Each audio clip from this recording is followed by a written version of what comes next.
কড়াইতে তেল, পাঁচফোড়ন, শুকনো লঙ্কা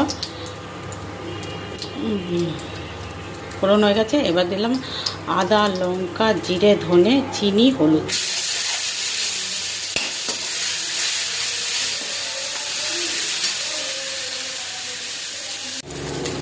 আদা, কাঁচা লঙ্কা, জিরে, ধনে আর হচ্ছে তোমার শুকনো লঙ্কা, তেজপাতা, পাঁচফোড়ন ফোড়নে এবার ডালটা দিয়ে দেবো। কষিয়ে নিয়ে ডালটা দিয়ে দেবো। দিয়ে দিচ্ছি তোমার মাছের মাথা, কাতলা মাছের।